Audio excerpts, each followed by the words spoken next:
کہ ہماری رگوں میں حیدر کرار کا خون ہے اور ہمارے بازوؤں میں فاتح خیبر کی قوت ہے۔ وہ جوہر دکھائے کہ مار مار کے یزیدیوں کے انبار لگا دیے، آخر وہ بھی جام شہادت نوش کر گئے۔ اب امام علی مقام کی آنکھوں کے سامنے ایک منظر تھا، تڑپا دینے والا منظر۔ آپ کے چاروں بھتیجے امام حسن مجتبی کی آنکھوں کے تارے کھڑے تھے اور کہہ رہے تھے چچا جان ہمیں بھی اجازت دیجیے، راہ حق میں سر کٹانے کی اجازت دیجیے اور شہادت کا جام نوش کرنے کی اجازت دیجیے۔ امام علی مقام نے فرمایا تم تو میرے بھائی کی نشانی ہو، تم تو میرے بھائی کی یادگار ہو، میں تمہیں اپنے ساتھ اس لیے تو نہیں لایا تھا کہ اپنی آنکھوں کے سامنے تمہیں تیروں سے چھلنی ہوتے ہوئے دیکھوں گا، تمہارے جسم میں نیزے پیوست ہوتے ہوئے دیکھوں گا، لیکن چاروں بھتیجے کہہ رہے تھے چچا جان ہمیں اس سعادت سے محروم نہ کیجیے، ہم چاروں اپنی جانیں آپ پر نثار کر کے جنت الفردوس میں پہنچیں گے اور اپنے ابا جان سے کہیں گے ابا تیرا حق ادا کر کے آئے ہیں اور تیرے بھائی پر نثار ہو کے آئے ہیں۔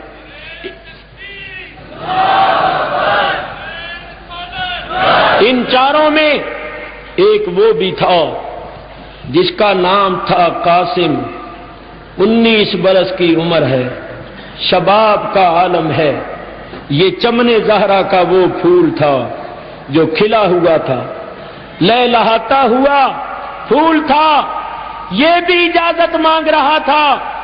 امام علی مقام نے ایک نظر دیکھا تو فرمایا قاسم میں تمہیں کس طرح اجازت دے دوں، تم سے تو میری بیٹی کا مستقبل وابستہ ہے۔ حضرت امام قاسم کہہ رہے تھے چچا جان مجھے اس سعادت سے محروم نہ رکھیے، میں بھی راہ حق میں جان قربان کرنا چاہتا ہوں اور فردوس بری میں پہنچنا چاہتا ہوں۔ اللہ اللہ، امام علی مقام جو راہ حق میں سب کچھ قربان کرنے کا عزم کر چکے تھے، انہوں نے نہ تو اپنے جوان بھتیجے کی جوانی کو دیکھا، نہ شباب کو دیکھا اور نہ اپنی بیٹی کے مستقبل کو دیکھا۔ ارے دیکھا تو صرف یہ دیکھا کہ جس پرچم کو نانے نے بلند کیا ہے وہ نیچا نہ ہونے پائے، جس گلشن اسلام کی آبیاری میرے نانے نے اپنے خون سے کی ہے، مجھے قاسم جیسے جوانوں کا بھی خون دینا پڑے تو میں دے دوں اور اس کو تازگی بخش دوں اور اس کو خدا کا شکار ہونے سے بچا لوں۔ آپ نے اپنے اس پیارے بھتیجے قاسم کو بھی رخصت کر دیا۔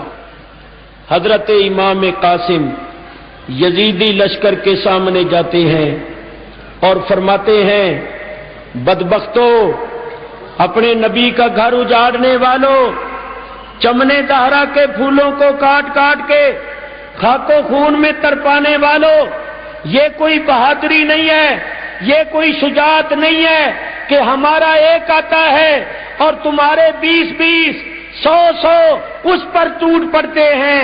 بہادری یہ ہے کہ ایک کا مقابلہ ایک کے ساتھ ہو۔ کیا تمہارے اتنے بڑے لشکر میں کوئی ایسا ہے جو تنہا میرا مقابلہ کر سکے؟ میں اس کو بتاؤں کہ میں کون ہوں۔ میں حیدر کرار کا پوتا ہوں، میں فاتح خیبر کا پوتا ہوں، میں حسن مجتبی کا لخت جگر ہوں۔ آؤ اگر ہاشمی خاندان کی شجاعت کو دیکھنا ہو، علی مرتضیٰ کی قوت ربانی کو دیکھنا ہو تو میرے مقابلے پر کسی ایسے کو بھیجو جو تم میں بہت بڑا پہلوان ہو، جس کو اپنی قوت و طاقت پر اور اپنے فن پر ناز ہو۔ یزیدی لشکر میں ایک بہت بڑا پہلوان تھا جس کا نام تھا ارزق۔ کتابوں میں لکھا ہوا ہے کہ یہ اکیلا 1000 کا مقابلہ کرتا تھا، 1000 پر بھاری ہوتا تھا۔ عمر بن سعد نے ارزق سے کہا کہ جاؤ اس نوجوان کا مقابلہ کرو۔ اس نوجوان کو قتل کرو۔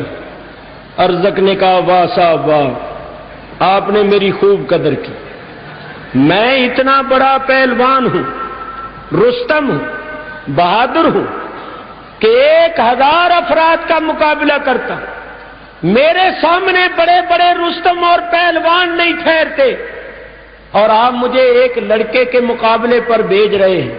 یہ میری توہین ہے کہ میں اس لڑکے کے مقابلے پر جاؤں، میں حسین کا مقابلہ کروں گا، اس لڑکے کے مقابلے پر جانا یہ میری توہین ہے۔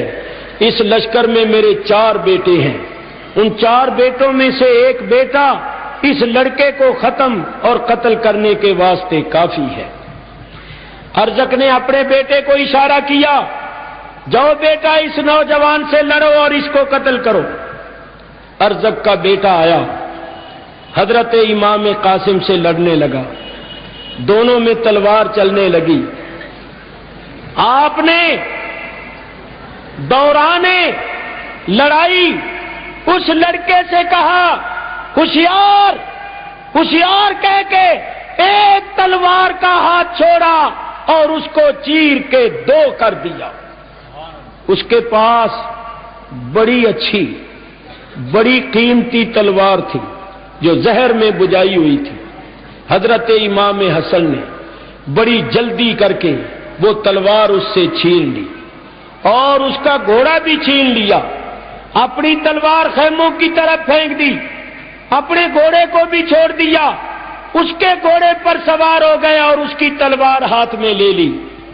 ارزق نے دوسرے بیٹے کو اشارہ کیا، وہ مقابلے پر آیا، وہ بھی امام حسن کی تلوار سے واصل بجہنم ہوا، امام قاسم کی تلوار سے واصل بجہنم ہوا۔ تیسرا آیا، چوتھا آیا، حضرت امام قاسم نے ان 4 کو موت کی نیند سلا دیا۔ اب تو ارزق کے سامنے دنیا اندھیر ہو گئی، اس کی آنکھوں کے سامنے اس کے 4 جوان بیٹے تڑپ رہے تھے اور ان کی لاشیں خاک و خون میں پڑی تھیں۔ وہی ارزق جو امام قاسم کے مقابلے پر آنا اپنی توہین سمجھتا تھا، اب یہ اندھا ہو گیا۔ بیٹوں کی موت نے اس کو اندھا کر دیا، پاگل بنا دیا، اس کے واسطے دنیا اندھیر ہو گئی۔ یہ گالیاں بکنے لگا اور بکواس کرتا ہوا آگے بڑھا کہ او نوجوان، تو نے میرے 4 بیٹوں کو قتل کر دیا ہے، اب میں تجھے نہیں چھوڑوں گا، تیرا جوڑ الگ کر دوں گا، تیرے ٹکڑے ٹکڑے کر دوں گا۔ حضرت امام قاسم نے کہا کہ تو بکواس کر رہا ہے، گالیاں دے رہا ہے، تیری گالیوں کا جواب ہمارے پاس گالیوں کی صورت میں نہیں ہے، کیونکہ یہ ہماری شان کے لائق نہیں ہے۔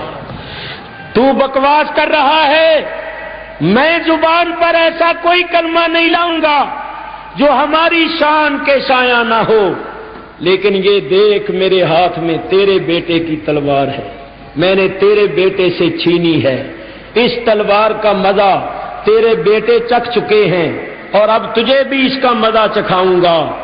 کہنے لگا میرے مقابلے پر تو 1000 فرد بھی نہیں ٹھہرتا، تو کیا ہے؟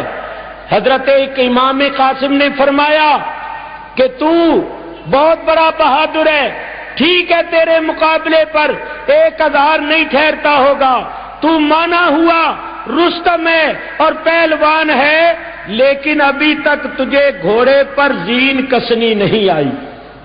دیکھ تو صحیح، تو نے تو گھوڑے پر جو زین ڈالی ہوئی ہے وہی غلط ڈالی ہوئی ہے، تو ڈینگے مارتا ہے جس کو گھوڑے پر زین ڈالنی نہیں آتی، وہ میدان جنگ میں کیا جوہر دکھائے گا؟ جب آپ نے یہ فرمایا تو اس نے ذرا جھک کر زین کی طرف دیکھا، الحرب خدعۃ ان کے پیش نظر۔ حضرت امام قاسم نے آگے بڑھ کر ایک ایسا تلوار کا وار کیا اور وار کرتے ہوئے کہا او ارزق ہوشیار، میں علی کا پوتا ہوں، یہ کہہ کر اس کے چیر کے 2 ٹکڑے کر دیے۔